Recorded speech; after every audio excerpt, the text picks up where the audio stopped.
सभी को जय हिंद। दिस इज योगेंद्र और आज के वीडियो में हम बात करेंगे फ्लेमिंगो के चैप्टर फर्स्ट, जिसका नाम ही है द लास्ट लेसन, अंतिम सबक। तो जो कोई भी आज वीडियो पर नए हैं और अभी तक चैनल को सब्सक्राइब नहीं किया है तो सबसे पहले चैनल को सब्सक्राइब जरूर करें। चलते हैं अब सीधे पार्ट की ओर, लेसन की ओर, चैप्टर की ओर। सबसे पहले बात कर लेते हैं राइटर की, क्योंकि पहला क्वेश्चन ही ऐसे बनता है, who is the writer of the last lesson. तो अल्फोंस डॉडेट हो गए इसके राइटर। इनका सन याद रखना 1840 इनकी डेट ऑफ बर्थ, 1897 का मृत्यु का सन। अब अल्फोंस डॉडेट थे कौन? तो ये एक तो फ्रेंच नोवेलिस्ट थे और शॉर्ट स्टोरी राइटर थे, यानी कि एक लेखक थे। ये उपन्यास भी लिखते थे और छोटी कहानियां भी लिखते थे।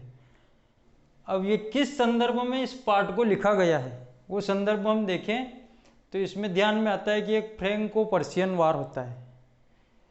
पर्शियन जो है, प्रूशियन जो है वो जर्मनी, पोलैंड और कुछ ऑस्ट्रिया के भाग को मिला करके बनाया हुआ एक भाग था। अब इस वार में क्या होता है कि फ्रैंको जो है वो डिफीटेड, हार जाता है, और प्रूशियन जो है वो जीत जाता है युद्ध को। और किसके नेतृत्व में लड़ता है ये? Led by Bismarck. बिस्मार्क के नेतृत्व में ये युद्ध को जीत जाते हैं।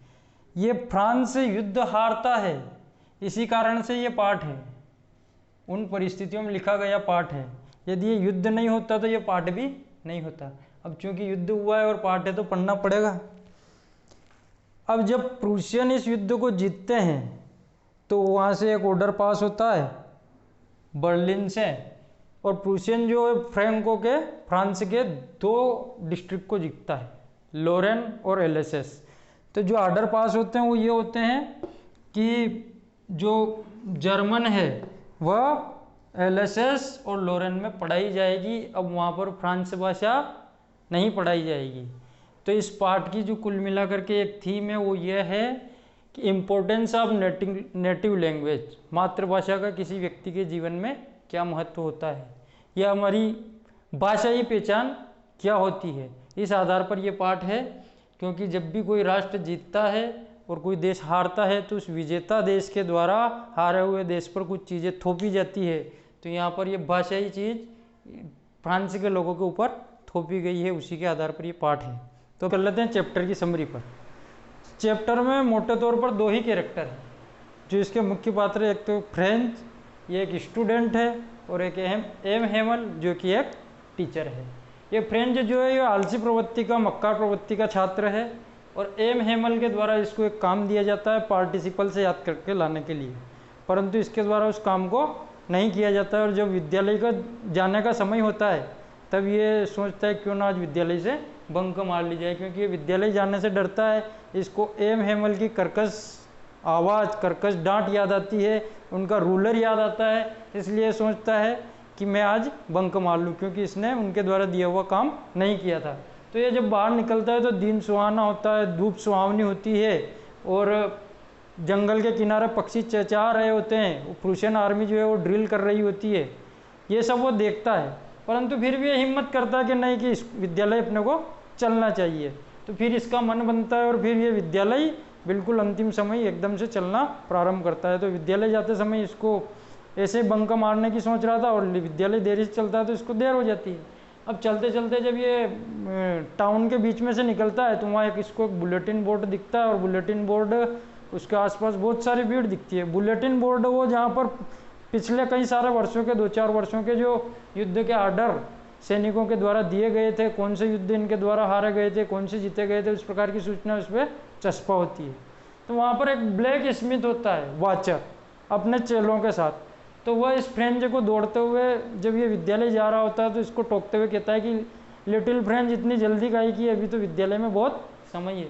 फ्रेंच को लगता है कि ये ब्लैक स्मिथ उसका मजाक बना रहा है और उसकी बात पर ध्यान नहीं देता है, और सीधा विद्यालय चला जाता है। विद्यालय में जब ये पहुंचता है, स्कूल जब ये पहुंचता है तो इसको कुछ चीज़ें आश्चर्यचकित करती है। पहली चीज़, जब ये हमेशा स्कूल जाता है तो डेस्क की आवाज़ आती रहती है। बच्चों अपने पाठ को तेज़ आवाज़ में बोल रहे होते हैं तो उसकी आवाज़ आती रहती है। काफ़ी सारा हॉस्टल वस्टल विद्यालय में होता है, शिक्षक के रूलर की आवाज़ आती रहती है। इस प्रकार के कई सारे कोलाहल को जब ये रोज़ विद्यालय जाता है तो सुनता है, परंतु जब आज ये विद्यालय जाता है तो इसको विद्यालय में बिल्कुल शांति दिखती है। और शांति कैसी, लाइक संडे मॉर्निंग, रविवार की सुबह विद्यालय में कोई होता नहीं है तो एकदम से शांत विद्यालय होता है, तो वैसी शांति इसको वहाँ पर दिखती है। और ये सोचता है कि कोलाहल रहेगा तो उस कोलाहल का फ़ायदा उठा करके मैं चुपके से क्लास में दाखिल हो जाऊँगा और अपनी जगह पर जा करके बैठ जाऊँगा। तो वहाँ सबसे पहले शांति मिलती है जब ये दरवाजे पर पहुँचता है और मिस्टर एम हेमल से क्लास में आने की अनुमति मांगता है। तो एम हेमल भी कहते हैं इसको आइए, हम तो आपके बिना ही शुरू करने वाले थे पाठ, परंतु आइए और जाकर के अपने स्थान पर बैठिए। इसको काफ़ी शर्म महसूस होती है तो और क्लास में जाकर के बैठता है। तो पहला आश्चर्य तो इसको ये होता है कि विद्यालय के अंदर शांति है। दूसरा आश्चर्य इसको ये होता है कि एम हेमल जो है उन्होंने हरे कलर का कोट पहन रखा है, फ्रिल्ड शर्ट यानी कि झालरदार शर्ट पहन रखी है और एक काली सिल्क की टोपी लगा रखी है। अब इन कपड़ों को देख करके आश्चर्य इसलिए होता है क्योंकि ये कपड़े वो केवल या तो पुरस्कार वितरण का दिन विद्यालय में होता है या फिर कोई इंस्पेक्शन होता है तभी पहनते हैं। तो ये दूसरी चीज़ जो है वो उसको आश्चर्यचकित करती है। पहली चीज़ विद्यालय के अंदर शांति है, दूसरी चीज़ एम हेमल के कपड़े, और तीसरी चीज़ जो इसको आश्चर्यचकित करती है तो इसकी क्लास में जो पीछे की बेंचें अक्सर खाली रहती थी, उन पीछे की बेंचों पर गांव के लोग बैठे हुए हैं और बिल्कुल बच्चों की तरह बैठे हुए हैं। और एम हेमल खड़े होते हैं और फिर खड़े होकर के कहते हैं कि बर्लिन से एक ऑर्डर पास हुआ है कि लोरेन और एलएसएस में कल से जर्मन पढ़ाई जाएगी। तो वो कहते हैं कि आज ये तुम्हारा फ्रांस भाषा का लास्ट लेसन है, अंतिम सबक है। इसी आधार पर पाठ का भी नाम है, हमारे चैप्टर का नाम द लास्ट लेसन। तो ये फ्रेंच भाषा का लास्ट लेसन था किसके लिए, लिटिल फ्रेंच के लिए। तो अब ये अंतिम लेसन है तो इसको वो पढ़ाना शुरू करते हैं और फिर लिटिल फ्रेंच की बारी आती है और इससे पार्टिसिपल्स पूछे जाते हैं। तो ये पार्टिसिपल बताने में यानी कि पहले ही शब्द बोलता है और पूरा उलझ जाता है, बता ही नहीं पाता है और अपनी गर्दन को भी ऊपर नहीं कर पाता है और शर्म के मारे झुक जाती है। एम हेमल कहते हैं कि इसमें लिटिल फ्रेंच अकेले तुम्हारा दोष नहीं है, तुम पार्टिसिपल नहीं सीखे तो अकेले तुम्हारा दोष नहीं है। तुम्हारा दोष इतना है कि तुमने पढ़ाई नहीं की, पर इसमें दोष तुम्हारे पेरेंट्स का भी है जिन्होंने तुम्हें फ्रेंच भाषा सिखाने के स्थान पर 2 पैसे घर में ज़्यादा है इसलिए खेतों पर या फैक्ट्री में काम करने के लिए भेजा है। और स्वयं के ऊपर भी दोष डालते हैं, यानी कि न्याय पूरा बराबर करते हैं। अकेले छात्र का दोष नहीं है, दोष माता पिता का भी है, दोष मेरा भी है कि जब कभी मुझे मछली पकड़ने जाना होता था तो मैं तुम्हारी छुट्टी कर देता था, या फिर मैं तुम्हें अपने पौधों को पानी देने के लिए बगीचे में भेज देता था, इसमें मेरा भी दोष है। फिर इसके बाद वो आगे बात करते हैं, भाषा के ऊपर काफ़ी सारी बात करते हैं और इतने तल्लीनता से आज ये पढ़ाते हैं कि फ्रेंच को लगता है कि जैसे ये पूरी फ्रेंच भाषा हमको आज ही सिखा देने वाले हैं।